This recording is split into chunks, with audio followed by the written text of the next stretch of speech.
غیب کی باتیں نیو یارک سے لائیو پروگرام میں آپ کو سب کو بہت بہت دوبارہ خوش آمدید۔ ایک اور ای میل لیتے ہیں۔ ایک کوثر بانو ہیں، ان کی ای میل ہے کہ ان کے خاوند کا کاروبار پاکستان میں بہت ہی اچھا تھا، یعنی ترقی کر رہے تھے اور پراسپیرٹی تھی، خوشحالی تھی،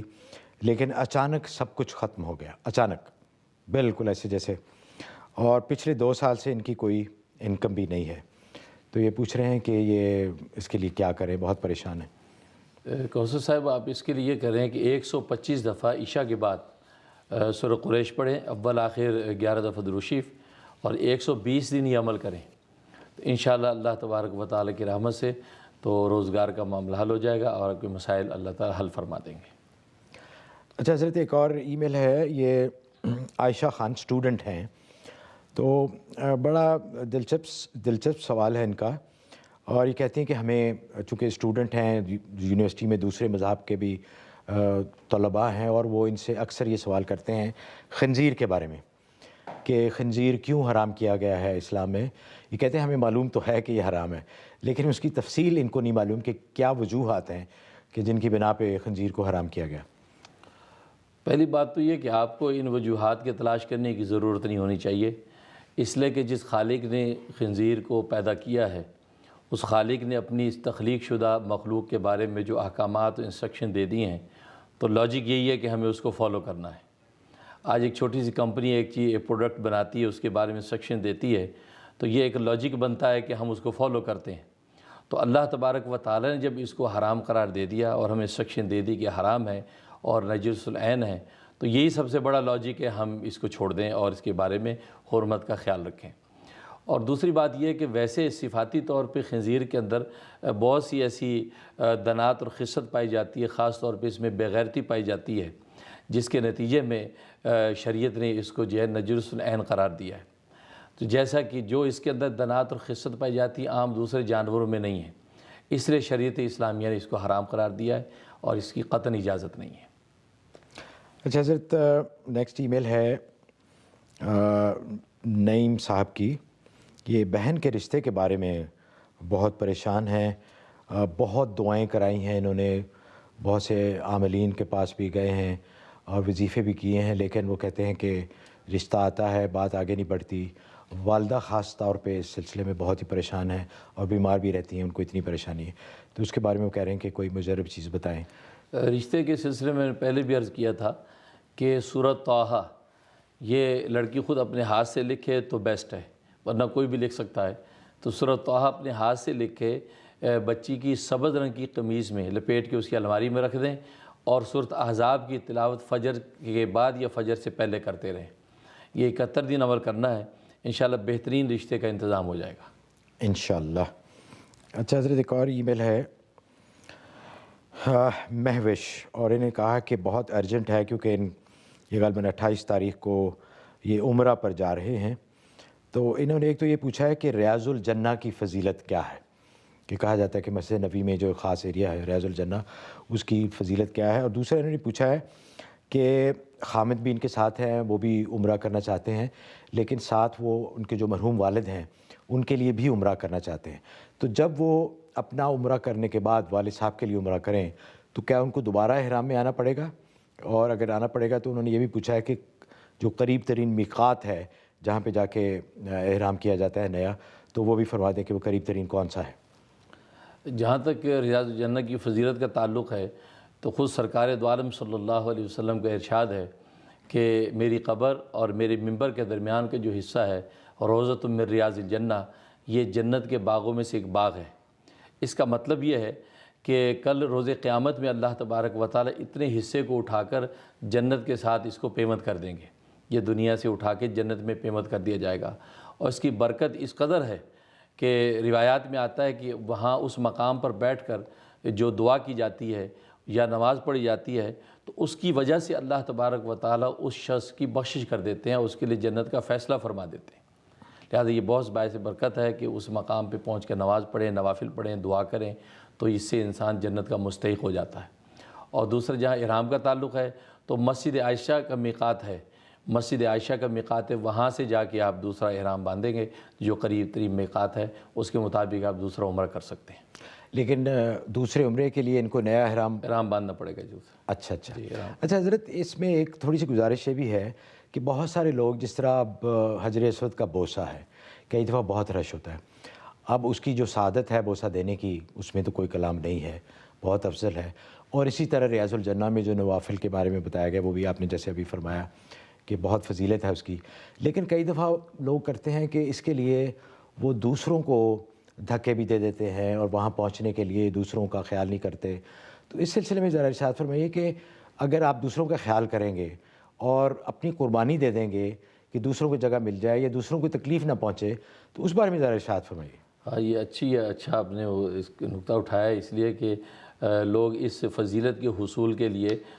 دوسروں کو ایذا دیتے ہیں اور دھکم پہلواں ہوتی ہے، تو شریعت اسلامیہ میں اس کی اجازت نہیں ہے۔ ایک فضیلت کو حاصل کرنے کے لیے کسی کو ایذا دیں، یہ جائز نہیں ہے، اس لیے کہ دوسرے کو ایذا دینا یہ حرام ہے اور یہ فضیلت حاصل کرنا مستحب ہے۔ تو ایک مستحب اور افضلیت کو حاصل کرنے کے لیے کسی کو تکلیف پہنچانا شریعت میں اس کی گنجائش نہیں ہے۔ ہاں، آسانی کے ساتھ اگر آپ کو یہ فضیلت مل گئی، آپ حجر اسود کا بوسہ نصیب ہو گیا یا ریاض الجنہ کے اندر 2 نفل کی توفیق ہو گئی، تو اس میں مذائقہ نہیں، آپ وہ فضیلت حاصل کریں۔ اگر فزیکلی موقع نہیں ملا، آپ کی دل کی تڑپ ہے، آپ چاہتے ہیں اور موقع نہیں مل رہا ہے، تو اللہ تڑپ پر فیصلہ کرتے ہیں، آپ کو اجر و ثواب عطا فرما دیں گے۔ ویسے بھی اگر آپ دوسرے کا خیال رکھیں گے تو اس کا تو اجر ملے گا۔ غیر ایثار کا نفع ہوگا۔ حضرت، یہ نوید صاحب کی ہیوسٹن سے ای میل ہے،